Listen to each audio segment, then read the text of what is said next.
Sebelum mulai jangan lupa dukung dan subscribe channel kami. Yang lewat, biarlah sudah lewat. Yang sekarang, yuk kita isi dengan kebaikan, dinikmati. Yang akan datang, itu misteri, kita nggak pernah tahu bisa sampai atau tidak. Maka pasang niat yang baik-baik, ya, pasang harapan yang besar. Itulah cara melangkah setiap hamba Allah Ta'ala dalam mengarungi samudera kehidupan. Jadi orang hidup itu dikatakan oleh para ulama as-sufi ibnu waqtih. Yang namanya sufi, orang yang selalu mengolah hatinya dengan menghias lahirnya dengan berbagai kebaikan, menghias lahirnya dengan perintah-perintah Allah Ta'ala dan dijauhkan dari larangan Allah Ta'ala, menghias hatinya dengan keindahan-keindahan dan membersihkannya dari segala kotoran. Sufi yang seperti itu dikatakan ibnu waqtih, orang yang hidup di masa kini, bukan orang yang hidup di masa lalu. Banyak orang itu hidupnya di masa lalu. Ada pula orang yang hidupnya di masa depan. Dia nggak sadar kalau waktunya bukan nanti, waktunya bukan kemarin, waktunya adalah sekarang. Ya, waktunya adalah sekarang. Ikhwani rahimakumullah, itu yang pengen saya jabarkan berkaitan dengan tema yang diangkat. Ya, yang ingin saya jabarkan. Mudah-mudahan saya diberi pemahaman, diberi ilmu, dan diberi kemampuan untuk mengamalkannya dan menyebarluaskannya. Begitu juga antum semua yang menyaksikan saya saat ini, mudah-mudahan dapat hal yang sama dan lebih. Amin. Ikhwani rahimakumullah, hidup bukan untuk berada di masa lalu. Jadi masa lalu itu cukup disadari, yang baik sekarang kita syukuri, yang buruk kita istighfari, minta ampun sama Allah Subhanahu wa taala. Caranya apa? Dengan menikmati masa sekarang. Jadi jangan sampai masa sekarang hanya untuk menyesali masa lalu. Wah, seandainya dulu, kalau dulu saya tidak begini, kalau seandainya, buang semua itu. Yang ada adalah sekarang.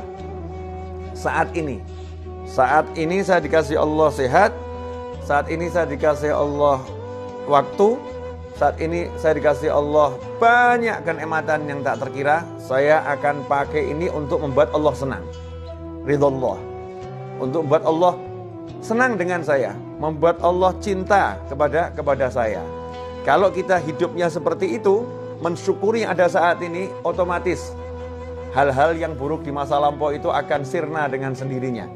Karena orang yang syukur, orang yang mensyukuri keadaannya sekarang, maka oleh Allah Subhanahu wa taala akan diberi tambahan nikmat, dan tambahan nikmat.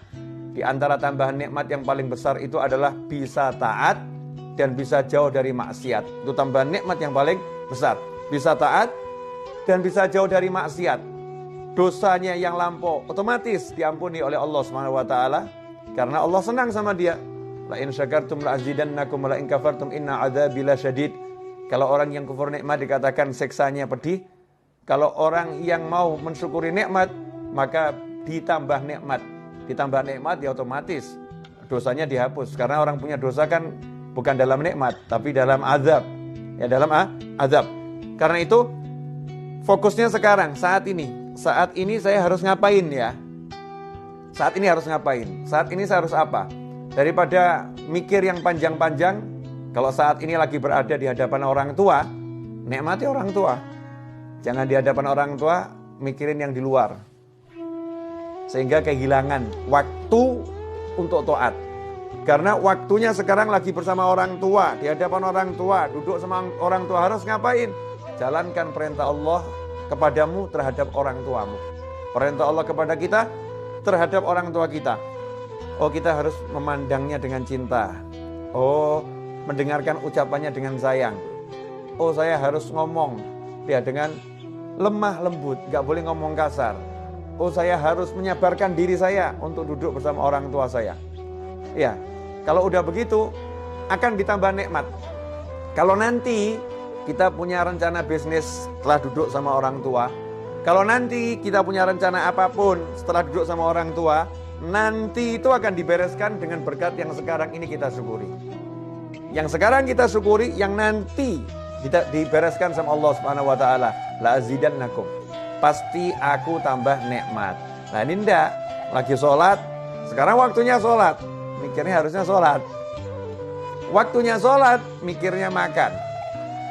Nanti saya habis sholat, saya mau keluar, saya mau pergi ke restoran ini. Saya mau ketemu sama teman-teman saya mau makan di warung sana.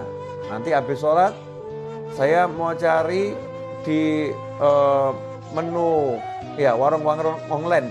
Ada warung online banyak, restoran online, saya mau cari menunya apa, habis sholat. Tapi mikirnya dalam sholat. Sehingga kehilangan waktu sholat, nikmat sholat. Nah, begitu pula ketika duduk bersama pasangan hidup. Masya Allah. Ada suamimu, ada istrimu. Duduk bersama, asik. Gak usah ngobrolin orang lain. Yang aneh itu ketika duduk bersama ngomongkan orang lain. Ya, kecuali kalau obrolan itu obrolan yang bawa kebaikan. Artinya ngomongkan yang baik-baik. Lagi belajar bersama, kita ngobrolkan kebaikan orang lain untuk dicontoh. Tapi gak usah ngobrolin hal-hal yang gak enak yang dialami orang lain atau gak enak tentang orang lain. Sehingga kehilangan kenikmatan ngobrol dengan dirinya berdua. Yang lebih aneh, duduk bersama pasangan tapi ngobrolnya sama handphone. Ya, ngobrolnya sama handphone.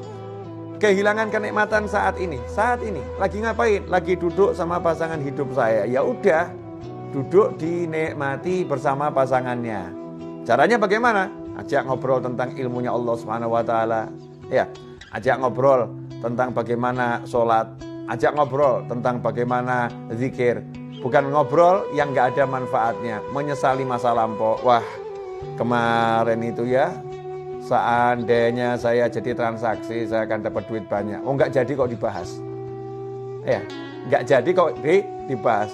Wah, seandainya kemarin itu kita beli rumahnya, kita akan untung sekian. Oh, gak dibeli kok dibahas. Gak dibeli kok dibahas. Jadi hidupnya di masa lampau, duduk bersama pasangannya bukan ngobrolkan akhirat, yang diobrolkan al-fulus wal duit, dinar wa dirham, yang diobrolkan cuma uang dan uang dan uang, ad-dunya wa dunya wa dunya. Sehingga nggak ada kenikmatan. Dalam obrolan itu bahkan susah rahmat mau turun. Rahmat mau turun itu susah karena obrolannya bukan dalam taat pada Allah Subhanahu wa taala. Coba kalau duduknya itu ngobrol tentang ketaatan. Masya Allah. Nikmat. Contoh tentang ketaatan, bab masakan tuh ketaatan loh. Suami sama istri duduk makan sayur asem. Suaminya ngomong, enak bener nih sayur asemnya nih. Ini kan lagi ngomentari makanannya istri, ya bersama istri di meja makan atau di tempat makan. Enak bener ini, masya Allah, seger badan jadinya rasanya. Istri yang jawab, ini mas bisa aja. Padahal ini gak enak nih pasti nih. Nyindir-nyindir ini. Enggak, ini enak bener ini. Kelihatannya obrolan biasa, tapi ini taat. Sebagaimana disebutkan dalam sebuah riwayat, dudukmu bersama pasangan hidupmu untuk menyenangkan hatinya di jalan Allah Ta'ala lebih utama daripada iktikaf di masjidku ini 1 tahun. Kama qala sallallahu. Riwayat seperti itu. Itu nikmat. Kemudian yang lebih menyedihkan lagi, waktunya sekarang untuk melamunkan masa depan. Melamunkan.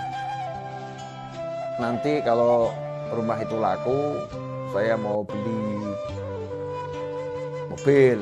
Nanti kalau tanah yang di sana laku, saya mau beli rumah. Nanti. Sementara dia sekarang nggak mau kerja. Jadi sekarang ini hidupnya cuman nganggur, nggak mau bergerak.